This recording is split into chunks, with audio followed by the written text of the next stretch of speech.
இந்த வெயிலுக்கு ரொம்ப இதமாக குளுன்னு தயிர் சாதம் எப்படி செய்கிறதுன்னு பார்க்கலாம். எங்கள் பாப்பாவுக்கு ரொம்ப பிடிக்கும். நாங்கள் எங்கள் வீட்டில் எப்படி செய்வோன்றதை பார்க்கலாம். ஒரு சின்ன துண்டு இஞ்சி, ஒரு பிஞ்சு சீரகம், தயிர் இது எல்லாம் சேர்த்து மிக்சியில் அடித்து எடுத்துகிட்டு வந்துக்கலாம். இந்த மாதிரி செய்யும்போது தயிரில் அந்த இஞ்சி வாசனை சூப்பராக இருக்கும். எவ்வளோ நேரம் ஆனாலும் ரொம்ப டேஸ்ட்டாகவும் இருக்கும். குலைவான சாதத்தை ஒரு வாட்டி மேஷ் பண்ணி எடுத்துக்கிறேன். இப்போ இந்த தயிர் சாதத்துக்கு ஒரு தாளிப்பு கொடுத்துக்கலாம். ஒரு பேனில் எண்ணெய் ஊற்றிக்கிறேன். எண்ணெய் நல்லா காஞ்சதுக்கப்புறமா கடுகு சேர்த்துக்கிறேன். கடுகு பொரிஞ்சதுக்கப்புறமா கடலைப்பருப்பும் உளுந்தும் சேர்த்து தாளிச்சிக்கலாம். உங்களுக்கு பிடிக்கும்னா முந்திரி பருப்பு சேர்த்துக்கோங்க. காரத்துக்கு ஏற்ற மாதிரி காஞ்ச மிளகா, கருவேப்பிலை. கேஸ் ஆஃப் பண்ணிவிட்டு பெருங்காயம் சேர்த்துக்கோங்க. இப்போ நம்ம அடித்து வச்ச தயிரை சாதத்தில் சேர்த்துக்கலாம். தாளிப்பை சேர்த்துக்கலாம்.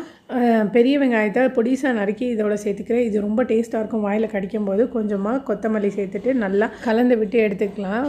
கொஞ்சமாக சுடுதண்ணி சேர்த்து கலந்தோன்னா இந்த மாதிரி கெட்டித்தன்மை படாமல் தயிர் சாதம் இந்த மாதிரி தண்ணி கன்சிஸ்டன்சிலே இருக்கும். இவ்வளோ நேரம் ஆனாலும் எடுத்து சாப்பிட்றதுக்கு இதே கன்சிஸ்டன்சிலேயே இருக்கும். உப்பு செக் பண்ணிக்கோங்க.